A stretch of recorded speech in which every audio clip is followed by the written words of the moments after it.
London के tower bridge जैसा शायद ही दूसरे दुनिया में कोई ऐसा ब्रिज होगा। बट आखिर ऐसा है क्या इसमें जो ये इसे दूसरी दुनिया के ब्रिज से अलग बनाता है? तो चलिए हम देखते हैं इसके कुछ इतिहास के बारे में। इतिहास और विकास में हम आपको बताएंगे लंदन से जुड़े कुछ रोचक किस्सों के बारे में। साथ ही बताएंगे इसकी विरासत की कहानी के बारे में, वो विरासत जो इसे दुनिया में सबसे बेशकीमती बनाती है। ये पुल ब्रिटेन के लंदन में स्थित है और इसका निर्माण 21 जून 1986 में शुरू किया गया था, जो कि 8 साल बाद 30 जून 1894 में जाकर कंप्लीट हुआ था। इस विशाल और बहुत बड़े ब्रिज को 3 इंजीनियर्स ने बनाया था, जिनका नाम जॉर्ज डी स्टीवनसन, हॉरेंस जोन्स और जॉन वोल्फ बैरी ने मिलकर बनाया था। ये ब्रिज है जो कि लंदन की सबसे मशहूर थेम्स नदी पर स्थित है।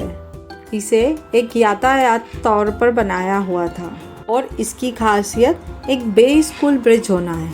अब आप लोग ये सोच रहे होंगे ये बे स्कूल ब्रिज क्या होता है? तो इसका मतलब ये है कि ये पानी के जहाज़ों के लिए ये ब्रिज खुल जाता है और फिर से ये जुड़ जाता है। तो फिर इसे लेकर एक सन एल्बर्ट जोसेफ ने इनकी अध्यक्षता में 1877 में एक विशेष कमेटी बनाई गई और 50 से अधिक पुलों की डिज़ाइन बनाई गई। लेकिन लाख बहस के बाद भी ये डिज़ाइन फाइनल नहीं हो पाई। तो फिर अब आप ये सोच रहे होंगे जब डिज़ाइन फाइनल नहीं हुआ तो फिर ये बनाया कैसे?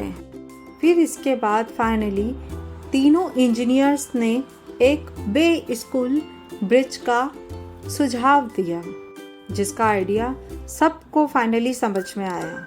फिर इसके बाद ब्रिज को एक गॉथिक शैली के अनुसार बनाने का आदेश दिया गया। ये दुनिया के सबसे बड़े ब्रिजों में से एक है। इसकी कुल लंबाई 244 मीटर व ऊंचाई 65 मीटर है और इसे बनाने के लिए 400 से भी ज़्यादा मजदूरों को रखा गया था। अब बताओ, नदी में पुल बनाना आसान होता है? और वो भी उस टाइम में जब साइंस ने कोई तरक्की ज़्यादा की नहीं थी। फिर भी उस वक्त के इंजीनियर्स ने बेस के निर्माण के लिए 70,000 टन से भी ज़्यादा कंक्रीट को थेम्स नदी के अंदर डाला था और इस ब्रिज के इंफ्रास्ट्रक्चर के लिए कम से कम 11,000 टन स्टील का इस्तेमाल हुआ था। ये लंदन का सबसे बिजी ब्रिज है और इसका इस्तेमाल लगभग हर दिन 40,000 से भी ज़्यादा लोग करते हैं। और अगर भारत की बात करें तो महाराष्ट्र की बांद्रा में स्थित सी लिंक ब्रिज जो कि सबसे ज़्यादा खास है। इसे राजीव गांधी सागर ब्रिज के रूप में भी जाना जाता है। ये 5 किलोमीटर से भी लंबा लिंक 8 ट्रैफिक लिंक चलाता है और डेली यहाँ पे लगभग 37,000 से भी ज़्यादा वाहनों का आवागमन चलता है। ये समुद्री लिंक एक इंजीनियर का ही एक अजूबा है, जो कि मुंबई शहर के आधुनिक इंफ्रास्ट्रक्चर को भी दर्शाता है। फिर भी आप अगर खुलने और बंद होने वाले ब्रिज को देखना चाहते हैं तो एक बार लंदन ज़रूर आए। Thanks for watching. I hope आपको ये लंदन के ब्रिज के बारे में जानकर अच्छा लगा है। आगे भी मैं आपको और भी वीडियोस लंदन की कुछ जानकारियाँ मैं शेयर करती रहूँगी। प्लीज़ सब्सक्राइब करते रहिए एंड शेयर करते रहिए।